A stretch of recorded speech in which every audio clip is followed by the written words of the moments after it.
Километр, бүрт. Хэдхэн минутын дараа Монголын төрөөс үүрэг авсан их цагийн дайчид маань их бүтээн байгуулалтын зүг хөдлөх гэж байна. Учир нь Монголын засгийн газраас 5-7 зүүн баян чиглэлийн 414.6 км төмөр замыг барьж байгуулах шийдвэр гаргасан.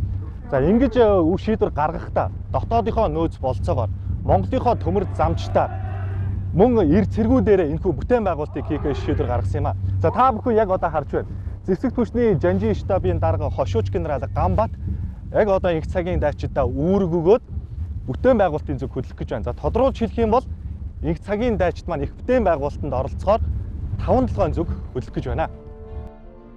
Монгол улсын зэвсэг түвшний дугаар ангийн байлдагчид их бүтээн байгуулалтын зүг хөдлөлөө. Эх орондоо тангар өргөсөн эр цэргүүд их цагийн бүтээн байгуулалтыг зорж явна. Тэдний өмнө Говь аймгийн цогц цэцэд сумын нутагдах 5 толгоон коксчих нүүрсний уурхайгаас Дорн Говь аймгийн зүүн баян сум хүртэлх 414.6 км төмөр замыг барих их бүтээн байгуулалтын ажил хүлээж байгаа. Зам урт ажил их хугацаа давчив. Тэдэнд Монгол улсын ерөнхийлөгч, улсын их хурлын дарга, ерөнхий сайд нар итгэл хүлээлгэж эх орны инх цагийн бүтээн байгуулалтад оролцох үүрэг өгсөн учраас инх цагийн дайчид төр түмнийхэн итгэлийг тээж явна. Тийм ээ. Тэд километр бүрт үүрэг хүлээж, километр бүрт хариуцлага ухамсарлаж, километр бүрт итгэл өөртлөж, километр бүрийг хөлс хүчээрээ бүтээн байгуулах ёстой. Тангар өргөсөн эр цэргийн ёсоор километр бүрийг эх орныхон экспорт, эдийн засаг, тусгаар тогтнодыг батлан хамгаалахын төлөө эх орондоо гүйцэтгэх тусгай даалгавар бүхий энхийг сахиулах ажиллагаа ийхүү километр бүрээр хэмжигдэж эхэллээ. Энэ бол 21-р зууны Монгол улсын их бүтээн байгуулалтын эхлэл юм а. Километр, бүрт. Монгол улс анх 1949 онд хойд хөрш рүүгээ гарах төмөр замтай болсноос хойш өнөөдрийг хүртэл 70 он улирчээ. Монгол улс төрөөс төмөр замын тээврийн талаар баримтлах бодлогын баримтчгээ улсын их хурлаас баталснаас хойш даруй 9 жил өнгөрчээ. Төр бодлогоо гаргаж хүнд үзүүлэх баримт бичгтэй болсон ч өнөө хүртэл ганц ч километр төмөр зам тавьсангүй. 9 оны турш тавьсангүй.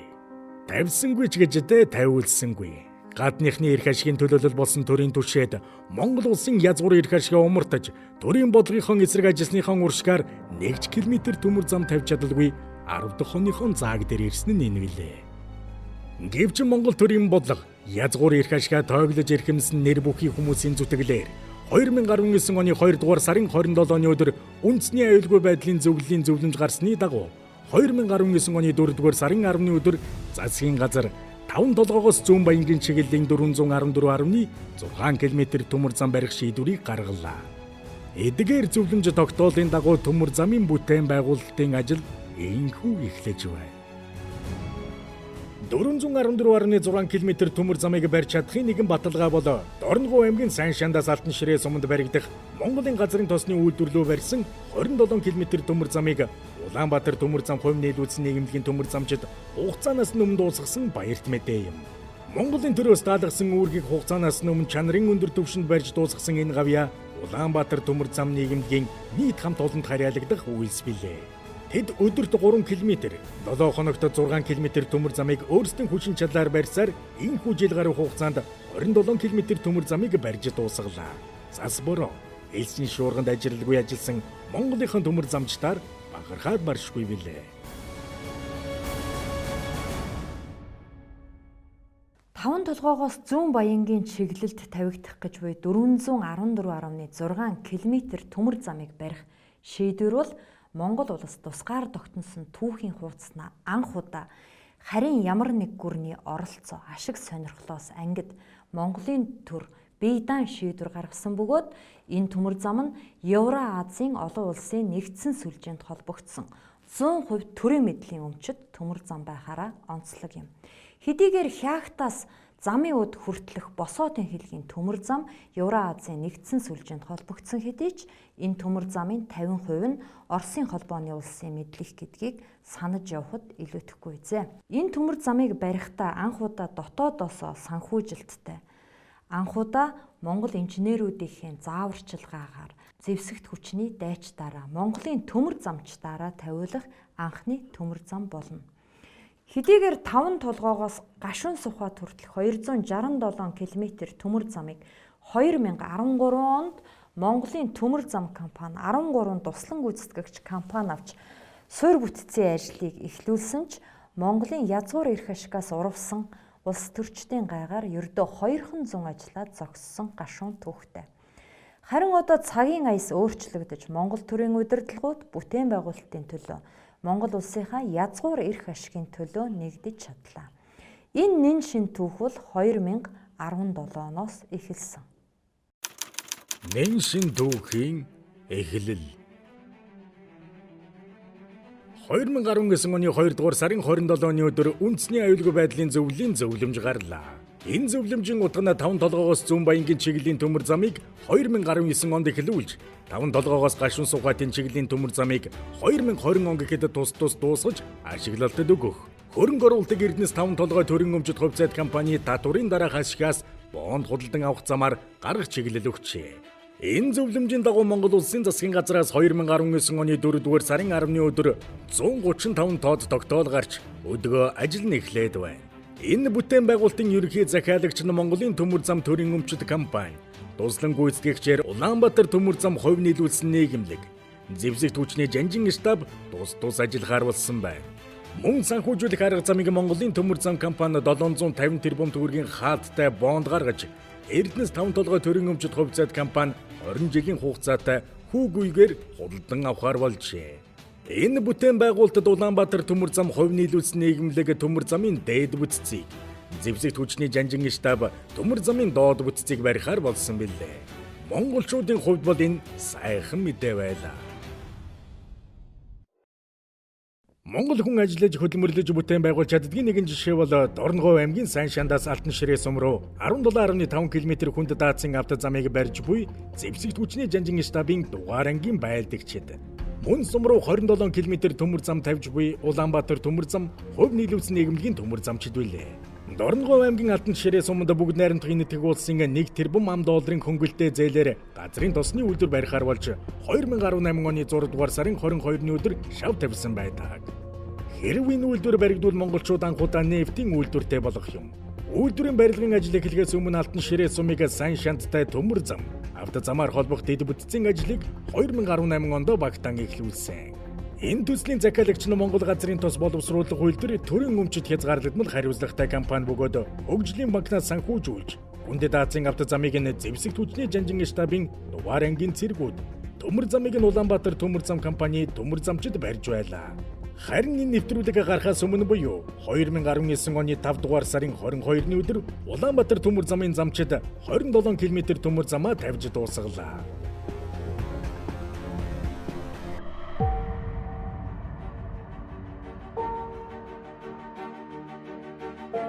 Дорногов аймгийн Алтан ширээ суманд үүр цайж нар мандаж байна. Хүнд даацсан автозам барьж буй зэвсэгт хүчний жанжин штабын дугаар хорооны дайчид өглөөний ажилдаа гарч байгаа нэ. Үүрийн 5 жингээр ажилдаа гарч үдшийн бүрий болгоод ажилласаа буух дайчид эх орныхоо инх цагийн бүтээн байгуулалтын ажилд итгэл төгс урам зоригтой ажиллаж байгаа нь уулзаж ярилцсан хүн бүрээс мэдрэгдэнэ. 2018 оноос эхлүүлсэн энэ ажил энэ жил дуусах ёстой. Цэргүүд хавар цас хайлаагүй байхад ирж буудлаад ажлаа эхлүүлсэн гин. Төлөвлөгөө ёсоор бол 11-р сард автозамаа ашиглалтад өгөх ёстой ч тэд хугацаанаас нь өмнө өчгөхөд 5 толгоогоос зүүн баянгийн чиглэлд баригдах төмөр замын их бүтээн байгуулалт оролцохоор яарцгаана.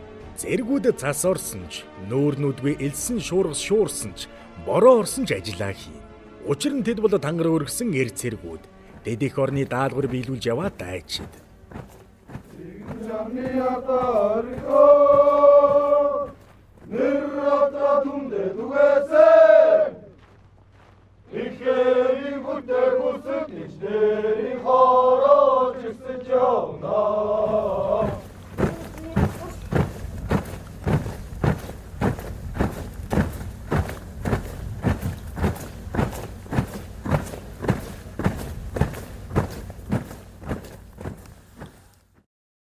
Тайван цагт гүйцэтгэж байгаа байлт энэ. Эх орон чамайг дуудсан бол эх орон чамд бүтээн байгуулалт хэрэгтэй гэж чамайг дуудлаа. Тэгээ энэ бүтээн байгуулалтыг хийх ёстой. Эх орон чамд итгэл өгчээд тэгэхээр та нар чадахгүй гэж. Байлдан бодлоо ихэд чадахгүй гэж яваад өгч болохгүй ёстой. Яг адилхан. За манай анги өнгөрсөн 2018 онд энэ ажлыг эхлүүлсэн. За 2019 онд үлдэгдэл ажлуудаа гүйцэтгээд 8 сарын 30-нд улсын комисс төлөөлөгчөөр ажиллаж байгаа. Энэ хүн даацын зам гэдгээ техникийн шаардлага маш өндөртэй.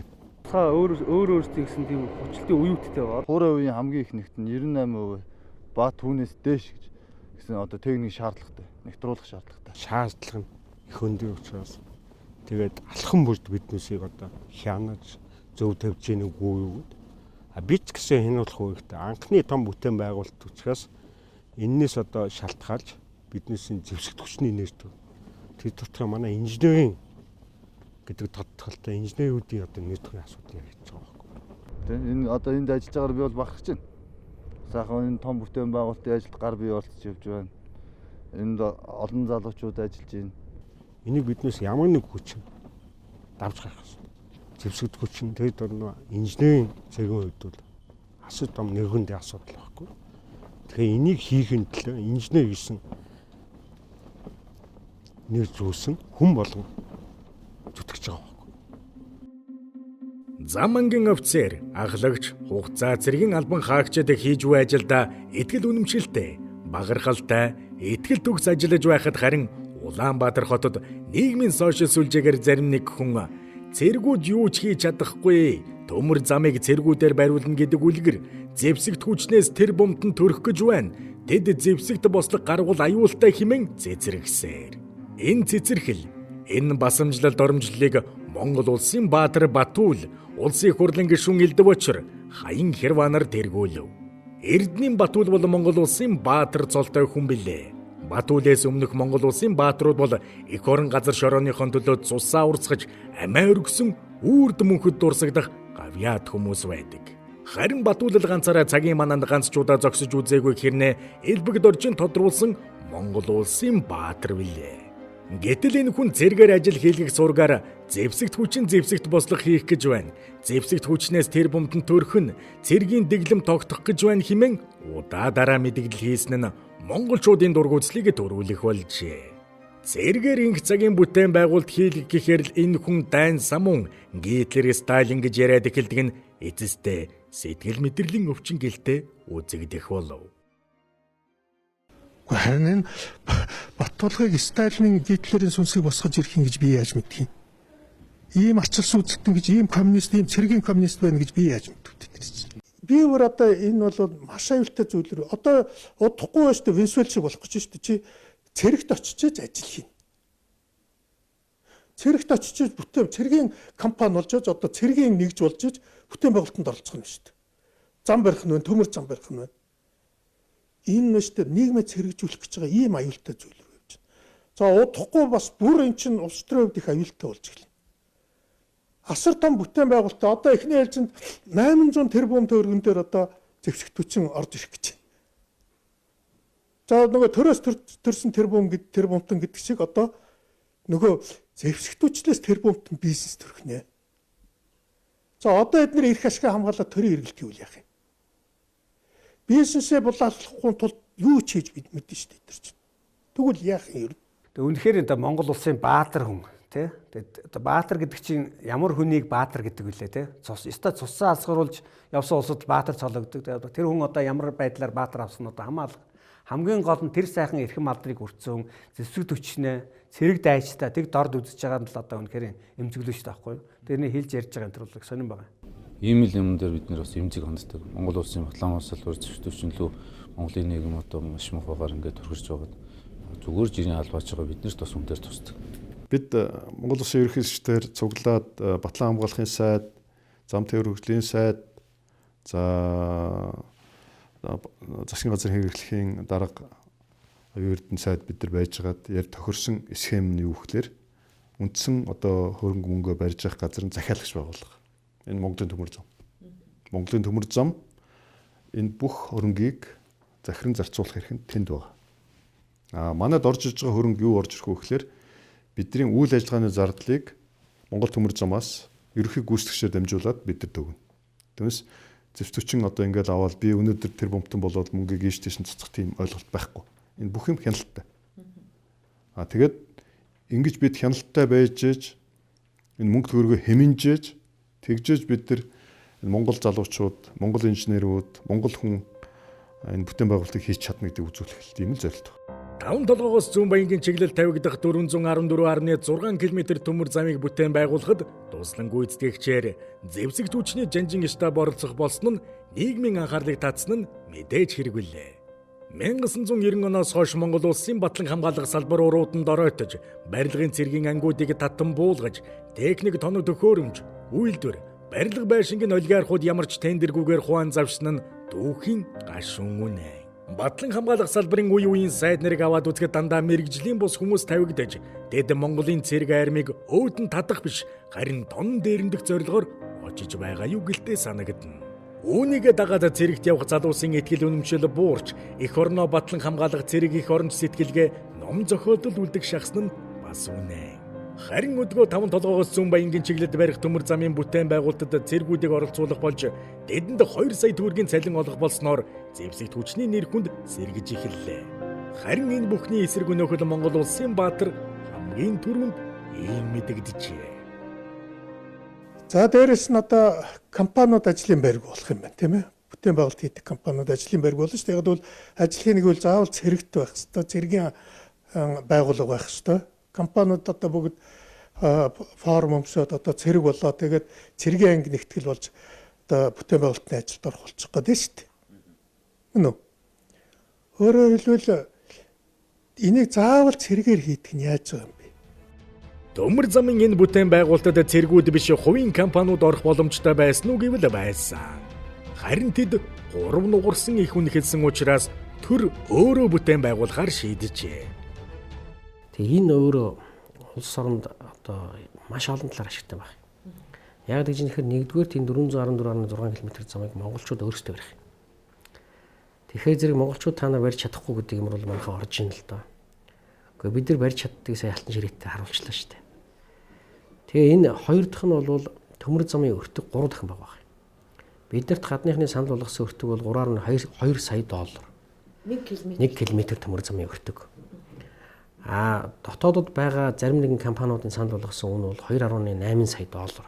Манай дотоодын компани. Тэгээ одоо яг хамтарсан аж ахуйн нэгжүүд. Гэтэл бид нар одоо босгож байгаа алтан ширээтэй босгож байгаа загвараа харахаар зэрэг бид нар 1.4 тэрбум буюу 890-ээс 1 сая долларт одоо босч байгааг харж штэ. Тэгэхээр энэ бол 3 дахин бага өртгөр монголчууд босгож байгаа. Бид тооцоо хийж үзэхэд бол манай Монгол ажилчид, за Монголын зэвсэгчний ял паагчид ингээ оролцоо тавьбал бид 1 тэрбум дотор өөрөлдмөл 3 дахин хямд өртгөр энэ бүтээн байгуулалтыг хийчих боломж байна гэсэн ийм тооцоо дүгнэлт гарсан байгаа. Одоо бол цэргүүд гэхэд нэг одоо 880 гаруй цэрэг одоо гарах бэлэн болж байна. Тэгээд дээр нь бол энэ бол 1500 цаашдаа шаардлагатай бол 3 мянган болж нэмэгдэнэ. Тэгэхээр зэрэг энэ нөхдүүд хэлээд байгаа юм л да. Одоо нөгөө цэргийн хүүхдүүдийг бас л хүндрэлтэй байдалд оруулах гэж байна. Одоо аваачаал тэнд бас тоглох гэж байна гэл. Гэтэл тэд нар чинь нэгдүгээрт хөлмөрхөлж байгаа. Хоёрдугаар цалин авч байгаа. Гуравдугаар халагдахтаа наад хүн чинь сарын 2 сая төгрөг гэх юм бол 24 сарын дараа наад нөхөр чинь бол бас нэг 50 гаруй сая төгрөгтэй орон сууцны урдчилгаатай эсвэл нэг бизнес хийхэд эхлэлтийн хөрөнгөтэй буцаа хүрдэж байгаа байхгүй. Тэгээд дээр нь мэрэгшид хүрдэж байгаа. Энд чинь давхар сургалт явж байгаа шүү дээ. Магадгүй одоо хүнд механизм ундаг болчихсон ч байд юм уу. Замын нарийн мэрэгчлэлтэй ч болцсон байд юм уу. Энэ эргээд тэр одоо орооттой эргээ ажиллах болцсон боломж бий. Дахиад цаашаа явдаг. Энэ цэгийн албаа хаачаад 1 жил байлаа. Ажиллалаа, цалин авлаа. Дээр нь тэр гадаадынханд өгөх гээд байгаа мөнгөний тэр Монгол цэрэгтээ өгч. Нутагтаа очиод эн чинь бас нэг мэрэгчлэлтэй болцсон. Бас энэ мөнгөө амьдрал ахуйгаа сайжруулаад цаашдаа ажилуулна гэвэл зэвсэг хүчнтэй гэрээцгийн албаа үлдээд үргэлжлүүлээд явж болно шүү дээ. Тэгэхээр нөгөө хил давхаа болчих шүү дээ. Солонгос явхаа болчих. Тэгээ энэ аймагч бүгд зүтгэн шүү дээ. Энэ дээр яагаад цэргүүд орж байгааг бас нэг утгыг танд хэлэх үү. Манай ингээд энгийн иргэд чинь цалингаа буухаар одоо барилга дээр байгаа зам дээр байгаа хүмүүс нь алга болчихдог байхгүй. Цалингаа буугаад маргааш нь алга болно. Тэгээд жоохон дургуй өгөх машиныхаа дугуйг зарна. Бензин салярка зарна. Тэгээ тэр чид яах юм бэ? Цэргүүд хийхгүй. Нэг дороо байж байгаа хаашаач явахгүй. Тэгээд энд дэвтгтээ оролцсон. Тэгээд тэр мөнгөний бид нэр заавал гар дээр нь тавихгүй дансанд нь хийж. Тэгээд эн чинь бол зохион байгуулалтаа өглөө орооны тоо хийн. Нэгд нь дэгтэй журамтай өөр байхгүй. Тэгэхээр энэ бол арай ингэж хийхгүй болохгүй юм байна. За цэргүүдийн цалин дундаж цалин 2 сая төгрөг байх нэ гэдэг мэдээллийг сайд хийсэн. Зам тээврийн сайдын хамгаалаа. Тэгэхээр энэ үнэн үү? Үнэхээр цалин тийм байж чадах уу? Хөтөлбөрийнхаа нормын дагуу ингээ ажиллаад ингээ явхад бол энэ бол байж болох ийм цалин. Магадгүй энэс илүү аав. Манай залуучууд гадаад инхээс хөлх ажиллагаанд явах гээд одоо их юм асуудал үүсдэг л дээ. Тийм. Тэгэхээр зэрэг одоо би бол юу хэлэх гээд юм тэгэхээр бид дотооддоо үндсэндээ инхээс хөлх ажиллагаанд орох гэж. Энэ хөрөнгө оруулалтын үр өгөөж гэдэг нь Монголд үлдэж байгаа байхгүй. Цалин монголчууд авна. Хяналтаа монголчууд тавина. Одоо энд ажиллаж байгаа хүмүүсийн хоол, хүнс, хувцас, сунар бүх юм Монголоос авна. Хөрөнгө оруулалтын нийт өгөөж Монголд үлдэж байгаа. За дээр нь ажлын байр болчихж байгаа. Мэргэжсэн боловсон хүчин бий болчихж байгаа. Энэ мэргэжсэн боловсон хүчин цааш нь дахиад энэ алтан ширээтэй цаашаага чой болсон, хөөт, бичигт, баруун тийшээ тэгээд энэ олон овоотын чиглэл зам тавих ийм мэргэжлийн том одоо анги нэгтгэлүүд бий болж байгаа байхгүй. Энэ одоо Монгол улсад өөрсдөө монголчууд юм хийх одоо нөгөө гар хөдлөл ам тосно гэдэг шүү дээ. Энэ ажил руу явхад маш хэрэгтэй юм байна. Төмөр зам барих ажил 2 хэсгээс бүрддэг. Нэгдүгээр хэсэг нь ул шорооны ажил буюу төмөр замын даланг барьж байгуулах юм. Энэ ажлыг зэвсэгт хүчний анги нэгтгэлүүд барих бөгөөд нийт 1800 цэрэг оролцох юм байна. Харин 2 дугаар үе буюу төмөр зам тавих ажлыг Улаанбаатар төмөр зам хувь нийлүүлсэн нийгэмлэгийн ажилчид барихаар болжээ. Тэгвэл 5 толгоос зүүн баянгийн чиглэлийн төмөр зам барих ажил бол зэвсэгт хүчний хувьд анхны бүтээн байгуулалтын ажил нь биш ажээ. 2012 онд Баян-Улгийн аймгийн Ногоон нур сумын нутагт орших асхтын мөнгөний орд руу 72 м урттай бетон гүүр, 7 км урттай, 13 м өргөнтэй хайрхан хучилтай автозамыг зэвсэгт хүчний дугаар ангийн цэргүүд хугацаанаас өмнө барьж ашиглалтанд оруулж байжээ. Энэ талаар тус ангийн захирагчаар ажиллаж байсан. Одоо 5 толгоогоос зүүн баян хүртэлх 414.6 км төмөр замын доод бүтцийг барих зэвсэгт хүчний хээрийн дугаар ангийн захирагч бригадын генерал Дорд Сүрэн ийм ярьж байна. Баян-Улгийн асхтын оройны байгаль орчин тогтцог ярих хэрэгтэй л дээ. Энэ бол одоо Монгол улсын нэлээд өндөр бүстэй байдаг. Мөнгө сэвдэгтэй. Тэ. Жилийн 4 уйлард 100 цас орж идэг, шуурчлаадаг. Ингээ заримдаа халуунаар гарч идэг. Ийм нөхцөл. Тэгэд ерөөсөө их өндөр асга. Маш өндөр асга. Ерөөсөө нурдаг асгууд байхгүй юу? Тэгээ ийм нөхцөлд Монгол улсын хилээр явж болдог Орсын холбооны урсаар дамжиж орж гарч иж асах тосгонд хүрдэг. Энэ мөнгөний ордонд хүрдэг. Энэ замын асуудлыг шийдвэрлэх асуудал болсон юм байна. Асхтын мөнгөний ордод Монгол улсын нутгаар явж хүрэх энэ үргийг бид нар төгсөн л дөө. 2013 оныхоо 3 сард эхлээд тэгээд график төлөвлөгөөний дагуу тэр 13 оныхоо 11 сард төгс өстой улсын комиссд. Бид бол 13 оныхоо 10 сарын 15-20-ны хавьд төгссөн юм байна. Улсын комиссд. Чанарын онц дүнтэй өгсөн. Тэгэхээр одоо тийм замыг тавьсан тийм байгаль өвөрмөс тогтцтой газар цаг агаараа эрс уур амьсгалтай газар бол барьж чадсан байна шүү дээ. Тэгэхээр одоо энэ говьд тавих 5 толгоогоос зүүн баянгийн чиглэлийн 414 км төмөр замын ажил танд ер нь юу гэж бодогдож байна? Яг нь ер нь бид нар би зүгээр дотор бод чинь би ийм хүнд нөхцөлд ийм өндөр асхан дээгүүр 13 м өргөнтэй ийм зам тавьж чадсан. Би бол тавьчих бол ч 50. Би итгэлтэй байна. Би өөрөө энэ хүнд ажлыг хийсэн. Говьд бол одоо мэдээж юм. Арай одоо ийм хүнд нөхцөл таарахгүй л да. Нэгдүгээр асуудал. Хоёрдугаар асуудал манай сэргэн болсон хүчингүүд бол сайн бэлтгэж байгаа л да. Ялангуяа гадаад улсаас Японы одоо бодлого хамгаалахын талаас Японы манай инженерийн цэргүүд, манай барилга инженерийн ангийнхантай хамтарсан энэ зам барих технологи, ялангуяа асфальтын зам барих технологиг бол сүүлийн 3 жил одоо явуулсан учраас манайхан бол нэлээд туршлагацсан. Яг технологийн дагуу Японы технологи бол өндөрлөлтөө. Одоо өнөөдөр ч үлдэр одоо 5 толгойд энэ замын ажил Японоос ирж гисэн бид нар явж байна. Тэгвэл би бодож байна энд ажиллаж байгаа инженерүүд хаан ч очиод ямар ч бүтээн байгуулалтанд оролцсон зэвсэг хүчний нүгийг бол олоолахгүй. энэ армийн бүтээн байгуулалтанд оролцдог олон улс байна шүү дээ. Америк нэгдсэн улс байна, Орос байна, Хятад байна. Яг энэ улс орныхоо томоохон бүтээн байгуулалтанд энэ армийнх нь тодорхой одоо энэ хэсэг оролцдог. Инженерийн ороотууд оролцдог. Тэгэхээр энэ Монголд одоо анхны тийм инженерийн байгууламжийн маш том одоо анги нэгтгэл бий болох суурь тавигдаж байгаа. За Цензургүй баг Дорноговь аймгийн Алтан ширээ сумын нутагт ажиллаж байгаа. За миний энэ зогсож байгаа газар бол Монгол улс анх удаа өөрийн гэсэн газрын тос боловсруулах үйлдвэрийн шавыг хатгсан яг тэр цэг дээрээс энэ мэдээллийг хүргэж байна. За Монгол улсын засгийн газар инхийн цагт тангараг өргөсөн эр цэргүүдийнхаа хүчээр за мөн Улаанбаатар төмөр зам компанийнхаа төмөр замчдад итгэсэн итгэлийн цэг магадгүй энэ бах бүтээн байгуулалтын ажил бол маш сайн гүйцэтгэлтэй явж байгааг бид сая олж мэдлээ. За Монгол улсын үндэсний батлан хамгаалах их сургуульд бол одоо зам гүүрийн инженерүүдийг бэлтгэдэг. Тэр инженерүүдийн хүчинд өнөөдөр энэ хүнд даацын автозамыг тавьж байна. За бас дээрэс нь Улаанбаатар төмөр замын Монгол инженерүүд, Улаанбаатар төмөр замын төмөр замчид өөрсдийнхөө хүчээр энэ бүтээн байгуулалтыг хийж гүйцэтгэж байгаа нь бол Монгол хүний хувьд бол үнэхээр бахархаад баршгүй бүтээн байгуулалт гэдэг нь бол мэдэгдэж байна. Тэгэхээр одоо Монгол улсын засгийн газар сая 4-р сард нэгэн шийдвэрийг гаргасан байгаа. За энэ нь бол 5 толгоогоос зүүн Баянгийн чиглэл 414.6 км төмөр замыг 1800 цэрэг болон дотоодынхон Монгол улсын инженерүүд мөн дотоодын хөрөнгийн их усүртэйгээр барьж байгуулах шийдвэр гаргасан.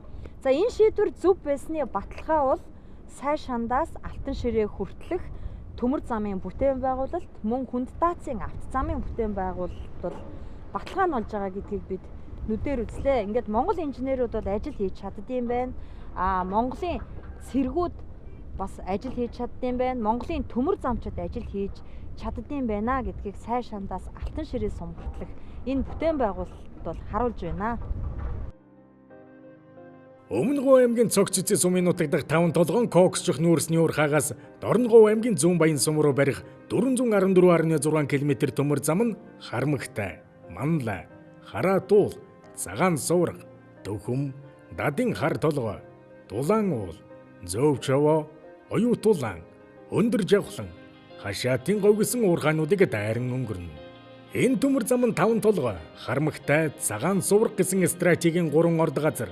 Мөн эргэн тойронд нь 30 км-ийн радиуст 37 ашиглалтын болон хайгуулын лиценз олгогдсон уул уурхайн буфергус ажээ.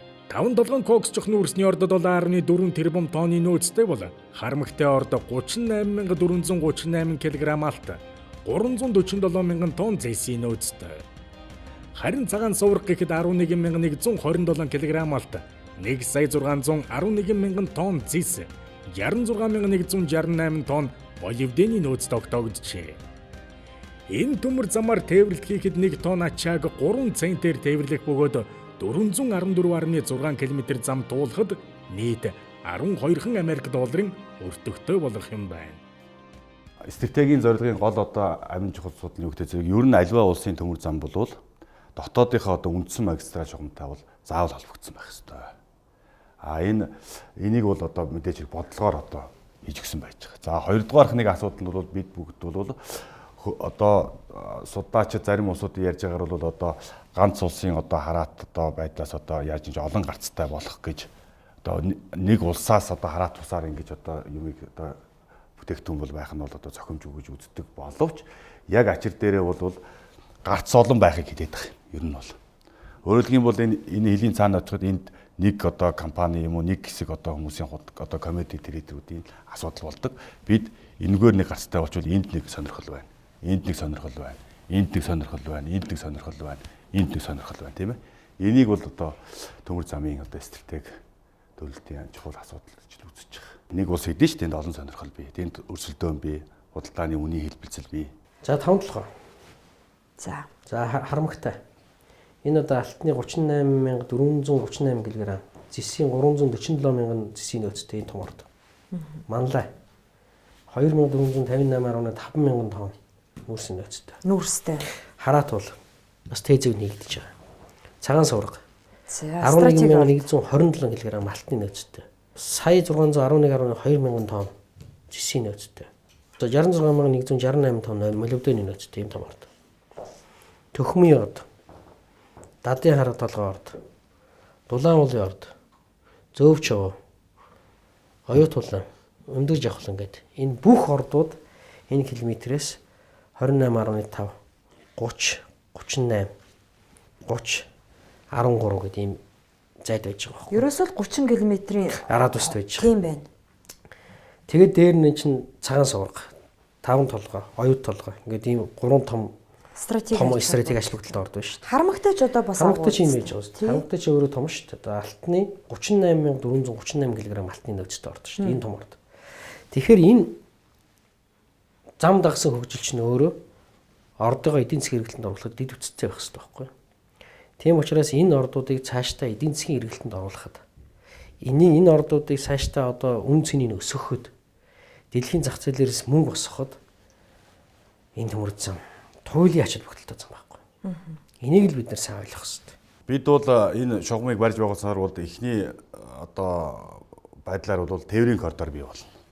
Тээврийн коридор гэдэг маань бол өөрөөр хэлэх юм бол дэд бүтц одоо баригдаад бэлэн болно гэсэн үг. За энэ төмөр замын одоо дэд бүтцийн одоо нэг онцлог чанар юу байдаг вэ зэрэг эрчим хүч суурьшлын бүсийг маш өөртөө хурдан татдаг.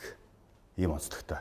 За та бүгд мэдж байгаа манай 1949 онд байгуулагдсан гол магистраль шугам Сүхбаатараас Амын өвд хүртэлх шугам бол манай Монгол улсад ямар их хөгжил дэвшил тийм ээ эдийн засгийн эргэлт өсөлтийг бий болгосныг бол та бүхэн бол заашгүй мэдж байгаа. За ер нь бол жишээ болгож хэлэхэд бол манай энэ Сүхбаатараас Амын өвд хүртэлх гол магистраль шугам маань бол хүн амын маань 86% нь оршин суудаг. Дотоодын нийт бүтээгдэхүүний 86%-ыг үүдүүлдэг ийм бүр эдийн засгийн коридор бодлоо өгсөн ийм гол магистраль шугам байж байгаа. Түүнтэй нэгэн адил бид дэд бүтцийн асуудыг зөв төлөвлөөд зөв зүйтэй бүтээн байгуулад одоо энэ томоохон ордуудаа эдийн засгийн эргэлтэнд оруулаад явхад бол мөн энэ одоо шугамын дагуу гол магистраль шугамын одоо дайтай хэдэн 10 жилийн дараа тийм ээ ийм одоо хүн ам одоо нэгтэрсэн эдийн засгийн одоо том коридор ууж одоо улсын орны хөгжил дэвшилт бол томоохон хувь нэмэр оруулна гэдэг нь бол дамжиггүй. Тэгвэл бид нар 5 толгоос зүүн баян чиглэлийн энэ төмөр замыг барьж байгуулснараа энэ түүхийн эдийн хараат байдал юм уу ганцхан улс оронд нийлүүлдэг энэ зовлон бэрхшээлээсээ зүгээр л ангижирчж байгаа юм. Энэ бүх энэ нэгдээгүй одоо тээвэрлэлтээс болоод ашиглаж чадахгүй байгаа энэ баялаг бол эдийн засгийн эргэлтэнд орох юм аа. Энэ төмөр зам ашиглалтанд орсноос энд байгаа тээвэрлэлт өртөг бол ерөөсөө нэг цэгээс нөгөө цэг хүрэхэд 12 ам долларын тээвэрлэлт бий болох юм. Өөрөөр хэлбэл бид энд бол шинэ төмөр зам төсөлтөй бол 1 тонн ачааг бол 0.3 ам доллар буюу 3 центээр тээвэрлэхээр бол төлөвлөж байгаа. Томоохон ордууд бол юунаас шалтгаалж үн цэн өсдөг вэ гэхээр зам тавигдсанаар өөрөөр хэлбэл тээврийн дэд бүтц маань бий болсны дагуу тухайн бүтээгдэхүүн үн цэн өсөө явдаг. Тухайн ордын үн цэн өөрөө өсөө явдаг. Тэрнээс үн өснө тэрийгэ дагаад гадаадын хөрөнгө оруулалтууд энэ ордууд төр бий болж томоохон боловсруулах үйлдвэр бусад үйлдвэрүүд бол бий болох боломжтой. Олборлолтын үйлдвэрүүд ч бий болно. Та сайн шанд дээр сая очиж үзсэн байх. Тэгсэн. Тэр сайн шанд хотын одоо бүтээн байгуулалт явж байгаа. Би олон бас энэ аймгийн төвөд орж исэн. Сайн шанд шиг бүтээн байгуулалт хийж байгаа зэрэг одоохондоо алга. Салхин станц байна. Нарны энерги их юу вэ? Замаа засч байна. Тэгээд ер нь энд ингээд тойроод маш их захиалгууд үйлдвэр нүүрс угаах үйлдвэр, төмрийн үд угаах үйлдвэр, төмөр хайлуулах үйлдвэрүүдийн ингээд ийм төлөвлөгөөнүүд явж байгаа. Тэгээд хэлдэг нь бол нөгөө нэг энэ сайн шандын аж ахуйн үйлдвэржилсэн бүс гэдээсэн шүү дээ. Аж үйлдвэр парк. Тэгээд хүссэн үсээгүй энд байгуулагдахаар болж байна. Өөрөө босч जैन тийм. Өөрөө босч जैन. Хүссэн үсээгүй. Яагаад гэвэл дахиад хэлэхэд нүүрс нь ирж जैन, төмөр нь ирж जैन, бусад ачаанууд нь энд ирж जैन. Тэгэхээр энд үйлдвэржилсэн тэр парк байгуулахаас өөр ямар ч арга байхгүй. Тэгээ хүссэн үсээгүй шийдвэр гаргаагүй улсууд тэр энэ замаа дагаал ингээд юмнуудаа төвлөрүүлэх гээд асуудлууд бол гарч ирж байгаа. Энэ 5-7 коксчих нүүрс бол гангийн үйлдвэрийн хамгийн гол бүтээгдэхүүн байхгүй түүхэд. Тэгээ энэ хойдолд одоо энэ сэлэнгэд бид нар энэ ерөөд дээр чинь нөгөө төмрийн орд очиж байгаа. Бол төмрийн бол. Энэ хоёрыг энд уулзуулах юм бол бид нар ган үйлдвэрлэж болж байгаа байхгүй. Тэгвэл нэмүүртэх шингэнэ. Тэгээд энэ ажлын байр бий болно. Дээрээс нь энэ гарч байгаа бүтээгдэхүүн дэлхийн зах зээлийн үнээр зарагдана. Бид нар түүхийгээр нь зарах, бүтээгдэхүүн болго зарах хоёрын хооронд маш том ялгаа байх. Тэгээ ингээд бид нар хэд ган үйлдвэрлээд эхлэх юм бол цаашдаа машин ч үйлдвэрлэж болно. Даван толгоос зүүн баянгийн чиглэлийн 414.6 км төмөр зам нь 2 өртөө 11 зөвлөгтэй. Ачаа эргэлтийн нэвтрүүлэх хүчин чадал нь 20 сая тонн байх юм байна. Энэ төмөр замыг барихад газар шорооны ажил 43 сая 237,475 м3 байх бөгөөд 610 ширхэг дөрвөлжин дугуй хоолой хийгдэх юм байна. Энэ бүтээн байгуулалтад нийтдээ 3,308 хүн, 1,352 машин механизм шаардагдах юм байна. Энэ төслийн зөвхөн төмөр зам барих хугацаа нь 2020 оны 7 дугаар сарын 1 болоо бүх барилга байшин зангилаг барьж байгуулж дуусах хугацаа 4-5 жилээр төлөвлөгдөжээ. Энэ бүтээн байгуулалтын эхний зардал 750 тэрбум төгрөг бөгөөд санхүүжүүлэгч нь Эрдэнэс таван толгой төрийн өмчит хувьцаат компани байхажээ. 807 тэрбум төгрөг ашиг байгаа юм. Тэрийг одоо тэгээд засгийн газар том хөвтэй, дээр нь одоо ард түмний одоо 1072 хувьцаа байж байгаа тий. Тэгээ энийг нэг 26,000 төгрөг ард түмнийхээ гар дээр тавьж ийсэнд орвол тэр чинь одоо юу ч болохгүй шүү дээ. Ийм том бүтээн байгуулалтанд оролцвол 2 жилийн дараа бид нар өргөө чинь илүү дахин 2 дахин илүү хүртэх болцоотой л гэж үзсэн. За энэ төмөр замын бүтээн байгуулалтын ажлыг бол зөвхөн одоо дотоодын одоо санхүүжилтээр бүрдүүлнэ гэж тооцож байгаа. За эхний удаагийн одоо санхүүжилтийг бол 20 жилийн хугацаатай хүүгүү 750 орчим тэрбум төгрөгийг манай компани үнд цаас гаргаж Эрдэнэс таван толгойд худалдаж одоо босгоно. За энэ бонд одоо босгож байгаа бонд бол босгож байгаа биш. Энийг бол зөв ойлгох хэрэгтэй. Бид бол бонд гаргаж байгаа юм. Хаалттай хүрээнд. За бонд гэдэг маань бол өөрөө та мэдж байгаа. Зээл авснаа нотолж байгаа өрийн бичиг. Тэгээд ер нь энэ санхүүгийн зах зээл дээр бол хамгийн одоо эрсдэл багтай зээлийн эрсдлийг бол бонд гэж одоо үздэг. За ингээ бид бол Эрдэнэс таван толгой компанид бол одоо нэрлсэн үнээр худалдаж авах. Ийм бол анхны юу хэлцэлт хийж байгаа. Энэ олон хордууд үйл ажиллагаа явуулаад эхлэх юм бол энэ их тийм бага хугацаанд охин. Ер нь төмөр замын өвтөг бол нэг 7-оос 10 жил байвал их тийм боломжийн гэж үзэж байгаа шүү дээ. Тэгэхээр одоо энэ дээр яг эхлээд 50 шийдвэр гарчлаа. Одоо бид нар 209 км цаанаас 209 км Японы одоо компаниар тэзүү хийлгээд дууссан. Одоо үлдсэн энэ 200 км дээр бид нар тэзүүгээ энэ ажлынхын явцад хийж болж байгааг энэ гашуун сохотын замыг тавьж явах үед хийцсэн юм байна лээ. Тэгэхээр тэр форматаараа явчихна л гэсэн үг. Нөгөө Монголын төмөр зам компани 2011 онд хийлгэсэн тэзүү мөн Маккензи компаниар хийлгэсэн. Зүтгүүрээ барьцалж хийлгэсэн. Тэгсэн. Хаан банкнаас зээл авч. Тэгсэн. Одоо тэр хэрэг болох юм тийм үү? Монгол улсын хувьд энэ төмөр зам уулуурхан бүс нутгаар дайран өнгөрөх бөгөөд эдийн засгийн асрыг хаж холбогдолтой байх бөгөөд Монгол улс түүхэндээ анхудаа Евразийн олон улсын төмөр замын сүлжээнд холбогдсон 100% өөрийн мэдлийн төмөр замтай болох гэж байгаа нь энэ билээ. Монгол улс түүхэндээ анх удаа улсын чанартай төмөр замтай болох нь тийм үү? Монгол улс дангаараа эзэмшдэг. Анх удаа Монгол инженерүүд, Монгол цэргүүд барих юм байна. Анх удаага дотоодын санхүүжүүлэгч гарч ирж байгаа. Энэ бол түүхэнд ер нь хамгийн анхны тохиолдол үст. Хамгийн анх. Анх удаагийнх нь гэдэг нь одоо Балтан ширээдэлтэй эхлүүл бас. За тий, Балтан ширээдэг одоо очиж үзсэн шүү дээ. Юу, бүтээн байгуулалт бол маш сайн явж байгаа шүү дээ. Хугацаанаас өмнө өгнө гэж. Би бол тэднийг хараад нөгөө бахархсан. Манайхан бол маш хурдан тавьж гин. Намайг телевизийн камерын өмнө нэг 5 минут яриа өгөхөд 70 м тавьчихсан байна юм чи төгсөн ба. Тэгээ би хараад үнэхээр манайхан чадчихна гэж. Тэгээ манай тэр хүмүүс ч өөрсдөө бас нэг юм хийж байгаа хүмүүс чинь тийм урам орчт юм байна л да. Чадчихна гэдгийг харж чаар. Тэгээ эн чинь өөрөө их том үр дүн байхгүй юу? Хүний амьдрал их богинохон шүү дээ. Нөгөө төсөөлөх юм бол өксөд уруудах уултай адилхан гэж. Өксөхтэй их олон хүнтэй гар барих юм бол уруудах чих олон хүн тохоо түшээ шүү гэдэг шиг. Яг энэ хүмүүс одоо би энэ аав нь одоо ээж нь энэ бүтээн байгуулалтыг хийж илаа. Ардын армийн байлагч байхдаа хийж илаа шүү дээ гэж ярих юм бол энэ өөрөө их чухал байхгүй юу? Их том бүтээн байгуулалт бол их том түүх бий бол. Бид нар өнөөдөр автомашинаар нүрсээ зөөж байна. За хоногийн хэвийн гаралт бол нэг 700-аас 1000. За хамгийн дээд нь 1100. Би бол одоо 1450 хүргэж исэн. Тийм одоо түүхэн үе байна. За гэтэл одоо Далай лам ирлээ ч гэдэг юм уу одоо нэг өөр тийм улс төрийн одоо янз бүрийн шалтгаанууд байж болно л доо. Монгол улстай ч их олон зүйлээр одоо харилцаатай учраас. Нэг өдөр жишээ нь нөгөөдгөө чинь 200 болгож болно, 300 болгож болно. Ерөөсөө ингээд тухайн одоо худалдан авагч хүний хүсэлтээр одоо дураараа л одоо шийдэн л дээ. Шийдвэрлэн. Одоо манай засгийн газар нэг жишээ нь урд төрчтэй жоохон таалагдахгүй шийдвэрүүд гаргаж болно шүү дээ. Тэгэхэд шууд автоматар энийг бол одоо ингээд хаагч шít. Тэгвэл бид нар 5-7-оос зүүн баян чиглэлийн энэ төмөр замыг барьж байгуулснараа энэ түүхийн эдийн хараат байдал юм уу ганцхан улс оронд нийлүүлдэг энэ зовлон бэрхшээлээсээ зүгээр л ангижирчж байгаа юм. Тэгээ энэ замыг бодоод байд юм л да. Энд ингээл нэг жоохон түгжрэл гараад 100 км уртсаад ингээл асуудал үсээл ингээд нэг Баян нуур аймагт хэлцрээгээд бид нар явааддаг. Тэгдэг.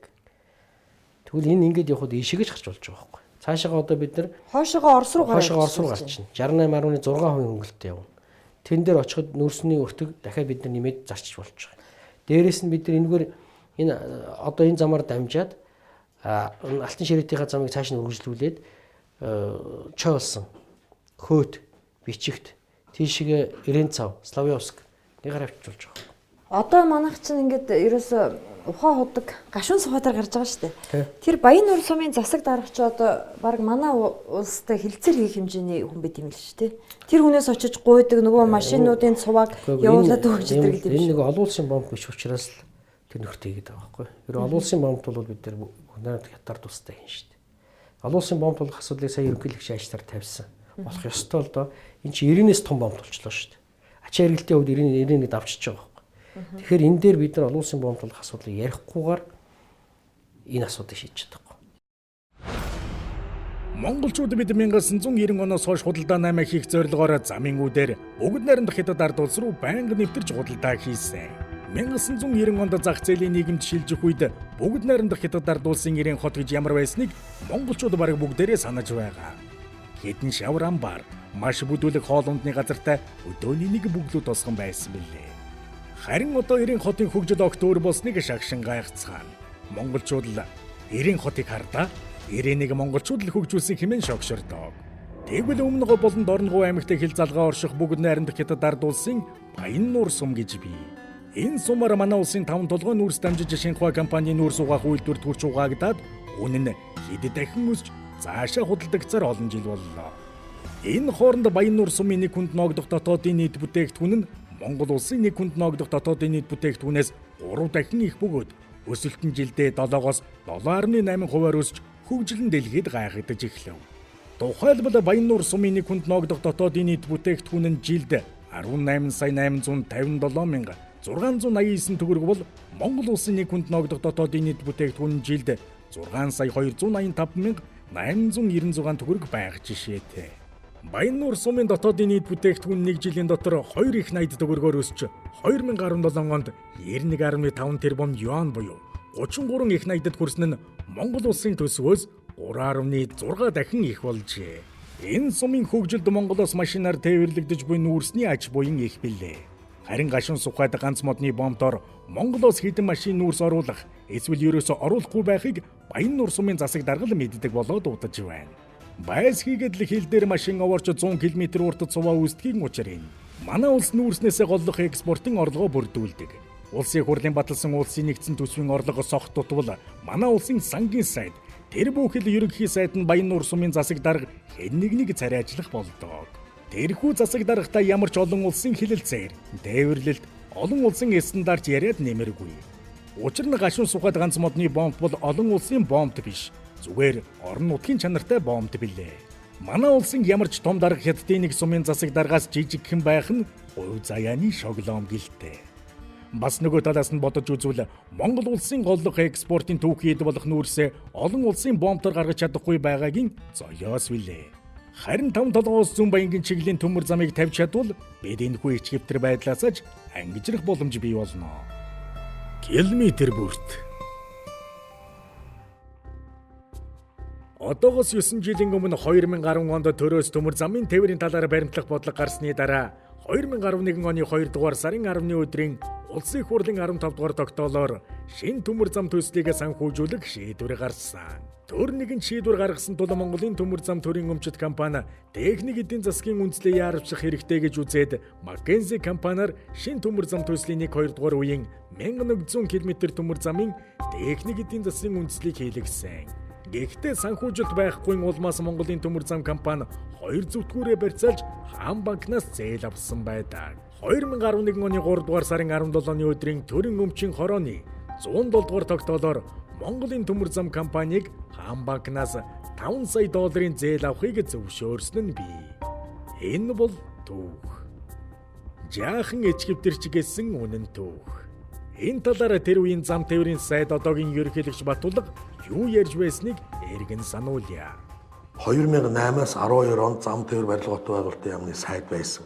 Энэ үед үндсэндээ 5 сая доллар л тэр зургийн мөнгөнд өгсөн. Энийг өгөхдөө хаан банкнаас нөгөө Монголын төмөр зам чинь өөрөө тэр нэг толгоогоо барьцаалж авч байгаа байхгүй юу? Ядарсан юм хийж байгаа байхгүй юу? За энэ 5-7 зүүн баянгийн чиглэлийн төмөр замын тээзүүнд бэлэн байна уу? За бид манай Монголын төмөр зам компани шинэ төмөр замын бүтээн байгуулалттай холбогдуулж 2010 онд эхний одоо 1-2 дугаар үе шатанд баригдах төмөр замын техник эдийн засгийн үндслийг хийлгэсэн байдаг. За хаанхын ямар компаниар? Маккензи энд компани гэдэг компани. За тэр тээзүүг хийх мөнгийг яаж гаргалаа? Манай Монголын төмөр зам компани өөрийн хөрөнгөөр гаргасан. Тэр хөрөнгийг яаж гаргалаа? За тэр хөрөнгийг бол тухайн үед одоо ажил явуулахын тулд бол өөрсдийн одоо өмч болох 2 зүтгүүрээ одоо барьцаанд тавьж зээл авч ингэж одоо энэ техник эдийн засгийн хаан банкнаас зээл авсан. Тухайн үед Монголын төмөр зам компани 2 зүтгүүрээ барьцаалан байж Маккензигээр хийлгэсэн техник эдийн засгийн үндслээр одоо 5 толгоогоос зүүн баянгийн чиглэлийн 414.6 км төмөр замыг барих гэж буй. Харин шинэ төмөр зам бүтээн байгуулахаар зүтгэсэн он жилүүдэд олон хүн хэлмэгдсэн юм. Уг нь бол ийм том бүтээн байгуулалт хийж байгаад ингээд одоо цаг нар хожих гээд явж байгааг бол урамшуулах ёстой юм байна. Урамшуулахгүйгээр хойш нь татаад нөгөө л төрөний ирэх ашигла байхгүй. Тэгээд ингээд юм хийгээ явж байгаад янз бүрээр гацаа хорлолгоод яваад би тэрийн дөр шулуул хэлчихсэн. За ямар ч үс би энэ төмөр замыг эхлүүлнэ, явуулна. Алдаа гаргасан бол би өсрөөс шоронд орно үстэй. Үгүй ийм ажлын төлөө шоронд ороход яадаг ингээд. Одоо засгийн газрын үйлдвэр зөндөө хэрүүл болно шүү. Энэ төрөөс төмөр замын талаар баримтлах бодлого, оюун бичгийг гаргах гэж дээрэс нь сайн шандын аж үйлдвэрийн зохицолбор гэдэг төслийг хийгээд ингээд 10 жил яг үнэндээ улс төртөө нүүр тулсан байхгүй юу? Энэ хооронд асар олон хүн хэлмэгдсэн. Тэгэхээр одоо энийг ажил болгож л харуулах хэрэгтэй юм те.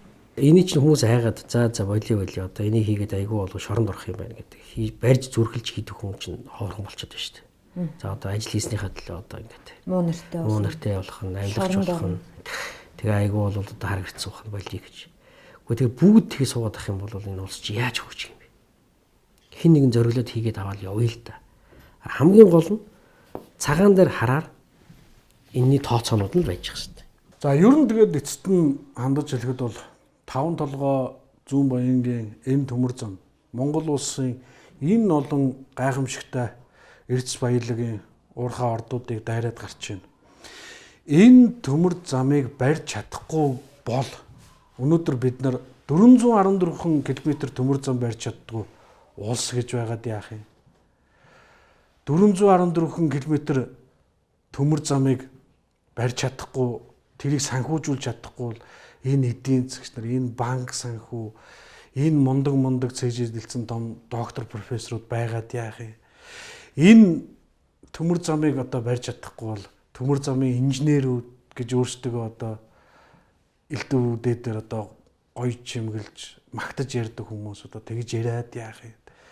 Өнөөдөр стратегийн энэ олон ордуудад дайрсан төмөр замыг нам хамаагүй тэ улс төрийн хүчин хамаагүй хүний үзэл бодол хамаагүй Монгол хүн л юм бол эх орныхон тусгаар тогтнол бүтээн байгуулалтын төлөө Монгол хүн бүр энэ бүтээн байгуулалт руу эрвийхээрээ чадах чинээгээрээ дэмжээд л оролцох хэрэгтэй юм байна. Одоо энд улс төр орчихгүй энэ ажил явна. Тэгээ энийг бол монголчууд бүгдөө том бүтээн байгуулалт одоо үндэсний том бүтээн байгуулалт болж байна. Энэ Монголд ирээдүйд стратегийн ашиг бүгдэлтэй ийм зам болж байна гэж харах юм бол энэ зам явна.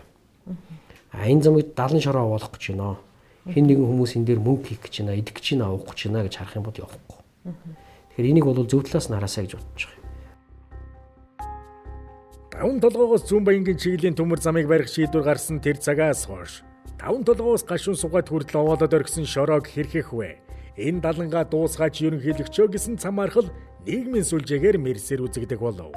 Одоогоос 5 жилийн өмнө 2013 оны хавраас таван толгоогоос гашуун сугаад хүртэлх 267 км төмөр замыг барих ажлыг эхлүүлсэн билээ. Уг нь улсаараа үр тавьж улсын их хурлын 2012 оны 52 дугаар тогтоолын дагуу Чингис Бондыг одоогийн ерөнхийлөгч зам тээврийн сайд байхад санаачилсан шин төмөр зам төслийн техник эдийн засгийн үндслийг барьцаалан босгосон байдаг. Гэтэл энэ төслийн нэрээр босгосон Чингис Бондоос ердөө 200 сая долларыг л таван толгоогоос гашуун сугаад хүрлэх төмөр замын бүтээн байгуулалтад нэг удаа олгосон байдаг.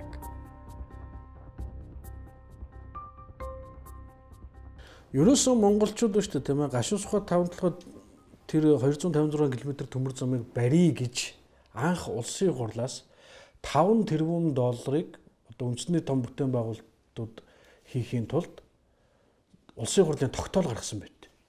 Үүнээс 1.5 тэрбум буюу Чингис бонд гэдэг бондыг босгох эрхийг тухайн үеийн эдийн засгийн сайд, сангийн сайд хоёр аваад энэ мөнгөөр яах гэж байгаа юм бэ гэсэн чинь төмөр зам барих юмаа гэд одоо гаргаж ирсэн тийм үү. За гэтэл Алтан уян засгийн газар төмөр зам барина гэж босгосон мөнгөөрөө түүнээс ердөө 1.5 тэрбумаас ердөө 200 саяын төмөр замд өгсөн байт. Уг нь 400 сая өгөх ёстой. 400 саяар бүрэн биш. 1.5-аар ч бүрэн босгоё. Тийм бид нар одоо нөгөө 1.5 тэрбум одоо долларыг биднэрт ингээд Чингис бонд гэдэг гаргаад ингээд өгөхөд чинь бид нар нэг үзүүлэх юмтай байж тэр чинь аав шүү дээ. Юу үзүүлсэн гэхээр энэ 256 км төмөр замыг л үзүүлсэн баг. Монголчууд өөр одоо төсөл байхгүйс учраас.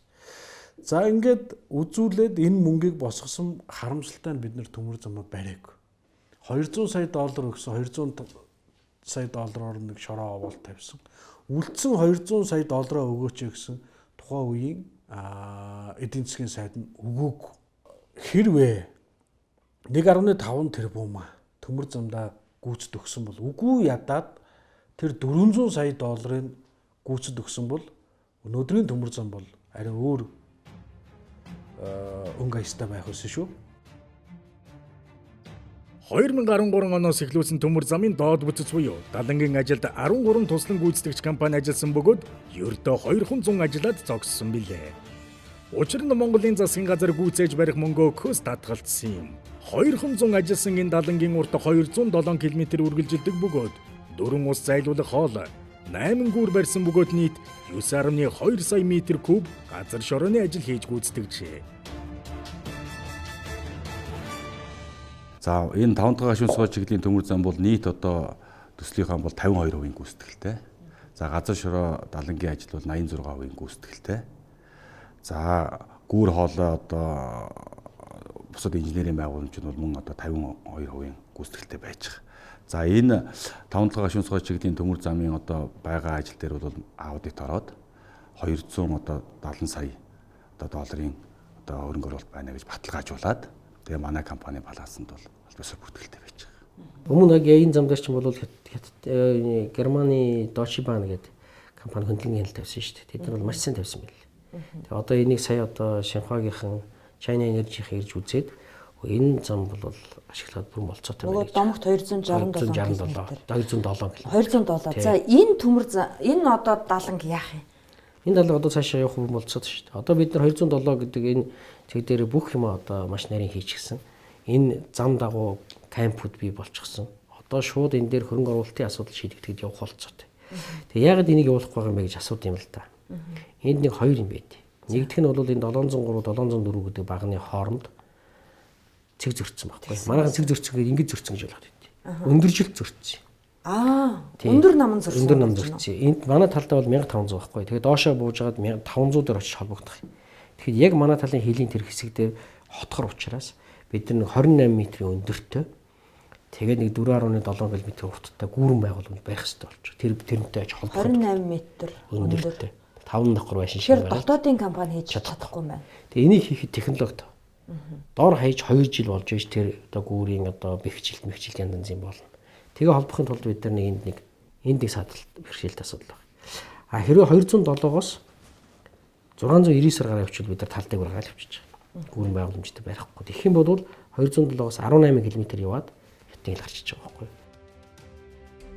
2013-аас 2015 оны хооронд энэ төмөр замыг бариулахгүй гэж засгийн газар нь мөнгө өгөхөөс татгалзаж, энержи ресурсаас улсын хурлд төлөөлөл болон суудаг гишүүдийг эсэргүүцэж, тэр байтугай Монгол улсын ерөнхийлөгч нь ерөнхий сайд нь эсэргүүцэн зүтгэж байлаа. Энэ бүхний учир бол 5 толгойн уурхаагаас ухаах удгийг өөрийн мэдэлд авсан энержи ресурсийн төмөр зам барих концессийн эрхийг авах гэсэн улайрсан тэмцлийн үр дүн байсан юм. Харин одоо энэ зам цааш үргэлжлэн баригдах болсон нь монголчуудын хувьд сайн мэдээ.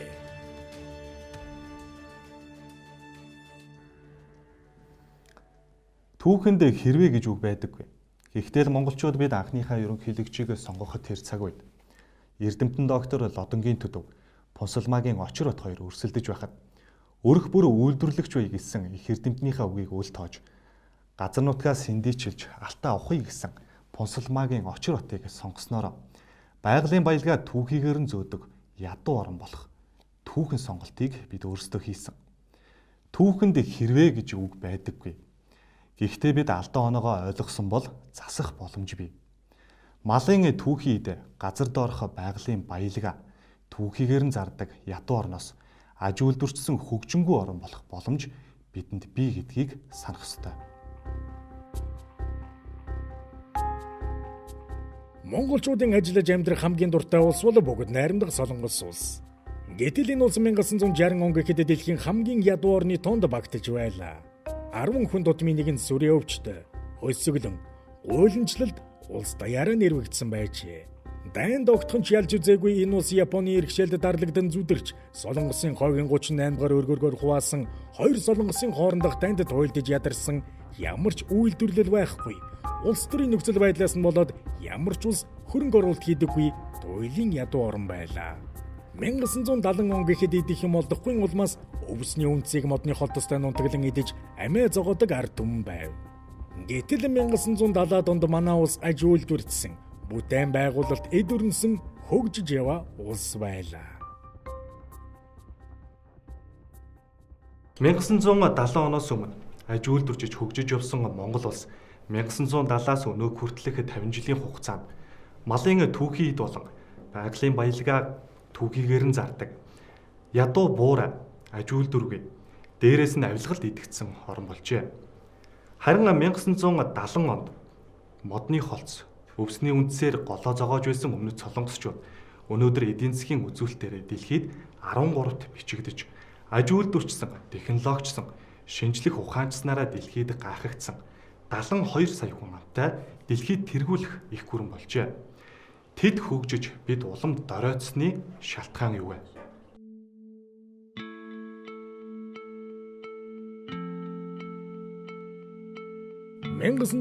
оноос Багчөнхийн ерөнхийлөгчин ажиллаж эхэлсэн тэр цагаас өнөөгийн Солонгос улсыг бий болох хөгжлийн үе шат эхэлжээ. Дайнд ялагдсаар байгаад ядарч туйлдж, өсөглөн гуйланчлаас болж өөртөө итгэх итгэлээ алдаж, ажилгүйдэлд нэрвэгдэж, өдөр хоногийн зөвхөн голоо зогоож өнгөрөөж байсан Солонгос улсаа бид агуу үндэстэн. Бид Солонгос хүн ухаантай ажиллаж бүтээж чадна гэсэн итгэлийг бий болгохоос ажиллаа эхэлсэн байдаг.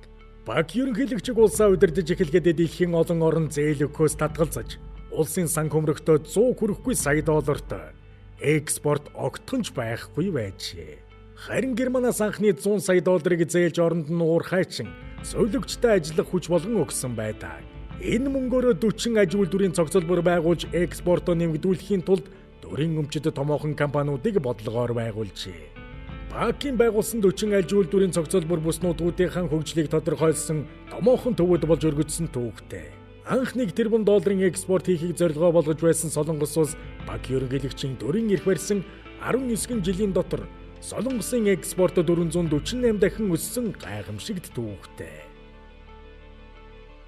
Тэгвэл бид нүүрсцээсээ өнөө хүртэл боловсруулж чадахгүй. Боловсруулах үйлдвэрч барьж чадахгүй яваагийн зовлон бол Монгол улсыг хөгжүүлэх өчүүхэн бодол байхгүй. Зөвхөн харь гүрний бодлогыг дэмждэг. Орос хятадын дундах ядуухан буфер бүс байлгах сонирхлыг далайн чандаас импортлож тархиндаа суулгасны гайвлээ. Ажиллаж хөдөлмөрлөхийн оронд хоорондоо талцаж хэрэлддэг. Зөвхөн хувийн эрх ашгийг тэргүүнд тавьж улс их орон ард түмнийг боддоггүй цөөхөн улс төрчдөөс болж 30 жил хөгжлийн биш ядуурлын ангал руу уруудсаар ирснийг монголчууд одоо мэддэг болсон. Цөөхөн гэр бүлүүдэд цэцэрлээ баяжж уул уурхайдаа эзэн сууж ард түмэн нь ядуурч дороотж яваагийн шалтгаан энэ юм. Улс орноор өөдлөн хөгжиж гэвэл аж үйлдвэржих ёстой. Газрын доорх баялгаа дотооддоо боловсруулж, нэмүү өртөг шингээсэн бүтээгдэхүүн үйлдвэрлэх ёстой. Малын гаралтай түүхийн идээч дотооддоо боловсруулж, эцсийн бүтээгдэхүүн болгон гадаад улс руу экспортлох хэрэгтэй. Харамсалтай нь бид өнгөрсөн 30 жилийн хугацаанд сайн хэрэлдэж сурлаа. Сайтар мэтгэлцдэг боллоо. Ардчлал ярьж аархаж давхдаг болов. Төгс улс төржлөө. Одоо энэ бүхэнд цэг хатгая. Хий, бүтээе, байгуулъя. Ингээхийн тулд зис, нүүрс, молибденоор баялаг, говийн бүсэд төмөр зам байгуулж, нэмүү өртөг шингээсэн аж үйлдвэрийн зохицолбор бий болгоцгоё. Угаасаа ч сайн шанд өөрөө аж үйлдвэржиж байна. Сайн шандад яг одоо бүтээн байгуулалт эд өрнөж байгаа. Тэнд 10,000 ажлын байр шинээр бий болох гэж байна.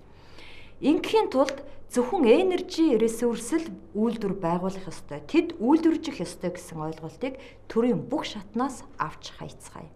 Одоогоос 7 жилийн өмнө ерөнхийлөгч Баттулга сайд байхдаа сайн шандын аж үйлдвэрийн зохицолборыг байгуулж, аж үйлдвэржих бодлогыг хэрэгжүүлсэний төлөө төрийн өмчит тус компани захирлуудыг баривчилж, эрүүгийн хэрэг үүсгэн, шалгаж, мөн зөвхөн хүлэмж барих гэсний төлөө тэр хүнийг дэлхийн нийтээр онц аюултай гэмт хэрэгтийн хэмээн зарлаж байсан гутамшигт түүх дахин бүү давтагдаг.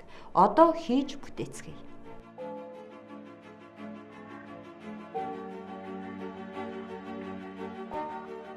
Даван толгоогоос зүүн баянгийн чиглэлд тавих 414.6 км төмөр замыг тавьснаар Монгол улсад Монголын эдийн засагт ямар ач холбогдолтой юм бол? Даван толгоогоос гашуун сухатын чиглэлд 200 гаруй км яваад л бүгд найрамдах хятад ард улс руу нүүрсээ экспортлох боломж байхад хаа байсан зүүн баянгаар дамжуулан сайн шандар дайран өнгөрч буй төв магистралд холбох гэсний учир юу вэ гэсэн асуулт багахан хүрээнд эргэлзээ төрүүлнэ. Тэрч бүхэд хятад улсад ийм ойрхон байж хаа байсан Оросын холбооны улс руу нүүрсээ экспортлох гэхийн цаад учрыг олон нийт төдийлөн сайн ойлгохгүй байна уу гэлтэй. Тэгвэл энэ эргэлзээг тайлах цаг нэгэнт болжээ. Зам тээвэр хөгжлийн яамны дэд сайдаар ажиллаж байхдаа олонний хэлц заншсанаар бол Оросын холбооны улстай байгуулсан төмөр замын тарифын хөнгөлтийн гэрээ буюу төмөр замын дамжин өнгөрөх ачаа тээвэрлэх нөхцөлийн тухай Монгол улсын засгийн газар, Оросын холбооны улсын засгийн газар хоорондын хэлэлцээрийг үзгэлсэн. Одоо зам тээврийн хөгжлийн сайдын хамгаалангийн зөвлөхөөр ажиллаж байгаа цогт гэрлэн яриаг хүргье. Тарифын хэлэлцээр маань ямар учиртай юм бэ гэхээр эндээс аваад ийшээгээ зүүн баян руу ороод ир. Тийм үү? Зүүн баянгаас цаашаа дахиж 40 км явхад сайн шанд руу ороод ирчих. Сайн шандаасаа ингээд яваад Оросын жишээ нь одоо энэ Находка юм уу те Восточный гэдэг энэ бомтууд дээр. За бүр ийшээгээ яваад ардсан солонгосын Рajin гэдэг одоо бомтууд руу яваад ороод ирж байна. А ингээд Оросын холбооны улсын нутаг дэвсгэр дээрээс харахад ингээд тойрон юм шиг харагдаад байгаа боловч 66.4% үүн дээр манай улс өөрөө Осо шидэгийн гишүүн улс буюу олон улсын төмөр замын байгууллагын гишүүн улс. Энэний 20% дискаунт ордгийн. Дээр нь одоо өөрийн хөдөл хүрэлтгүүний дахиад ингээд мөнгөдөг. За ингээд үзэхлээр үндсэндээ 86.4% дискаунтыг Оросоодоос авсан байхгүй. Хөнгөлөлт. За энэ бол тэг бүх төрлийн ачаан дээр шүү. Ганцхан энэ юун дээр биш. Одоо 5-7 нүүрс биш. Энэ одоо энэ сэлэнгээс гарч байгаа төмрийн өдөр энэ төр гэдэг ингээд байж байгаа. Яагаад энэ би дараад нь энэ Оросоодоос одоо гэрээ хэлцээрээ дууссаны дараа асуусан. Яагаад ингээд та нар Монголд ингээд 86.4% дискаунт өгчвөө? юу болвоо? Энэ одоо ямар учиртай юм бэ гэдэг ихлээр бид нар алс дорндыг хөгжүүлэх, алс дорндыг хүнтэй байлгах, эдийн засгийг хөгжүүлэхийн тулд энэ байтугай ямиг золиход билээ гэж. Үндсэндээ Оросын улбаны улсын алс дорндын эдийн засгийг хөгжүүлэх бодлого нь ерөөсөө энэ л байгаа байхгүй. Тэрнээс бол гэдэг Монголоос ингээд нүүрс зөөгөл ашиг болоод Монголын нүүрс одоо восточныг дүүргээл, находкаг дүүргээл одоо тэрэндээ ерөөсөө зориогүй. Монголоос ерөөсөө ашиг харахгүйгээр л амьдрий зөвхөн энэ бүс нутгаа хөгжүүлэх гэсэн төрийнх нь бодлого нь энэ юм л да. Тэгээд энэтэй бидний энэ цаг үеч гэсэн их таарсан байх. Ер нь бол ингээд Монгол улс бол хоёр хөрштэй, хоёр хөрш рүүгээ хоёуланд гарцтай байя гэж аль 1978 онд биднийг төрөхөөс өмнө сайн дурын зөвлөл дээр яриад явж исэн ажил. Дэлхийд байхгүй коксч хорд. Дэлхийд хаанч байхгүй коксч хорд. 5-7 орд шиг ийм гайхалтай коксч хорд бол байхгүй. Тэгэхээр энэ коксч хордыг бид нар уулна, шанд дээр яваачаад төмрийн хөдөр нүүрс хоёроо нийлүүлээд ган болгочих юм бол за тэгээд Монгол улсын эдийн засаг бол үнэхээр том сэргэн.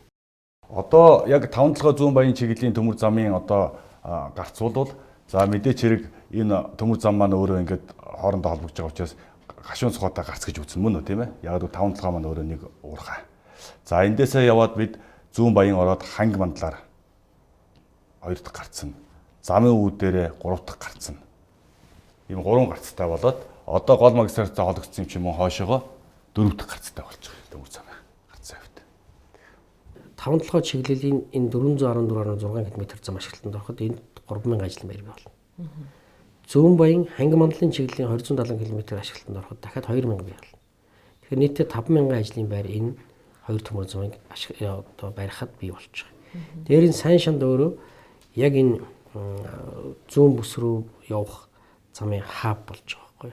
5 замын уулзах болж байгаа. Хойноос ирэх, зүүн баянгаас ирэх, ханги мандлаас ирэх, замын үүдээс ирэх, алтан ширээтэй дамжаад дорнод хөөт бичигт рүү явах энэ замын уулзах болж байгаа.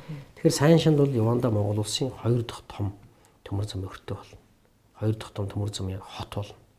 Энэ бол Улаанбаатар өртөөтэй тэнцвүүц том хэмжээний юм том өртөө болно л гэж ингэж бодох хэрэгтэй. Тэгээд ингээд үзэхэд бол бидний хувьд бол зөвхөн тэр ганцхан шоун барихаас гадна сайн шан зүүн баянгийн зангилааг маш их эрчимтэй хурдцтай хөгжүүлэхгүй бол энэ 5 замын зангилаа техникийн хувьд бол маш чухал юм бол.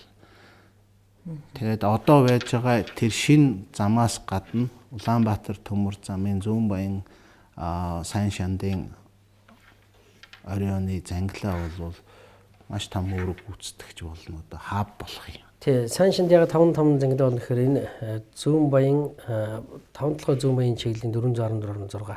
За. Ийшгээ зүүн баян ханги мандлын чиглэлийн 270. Ингээд ирээ.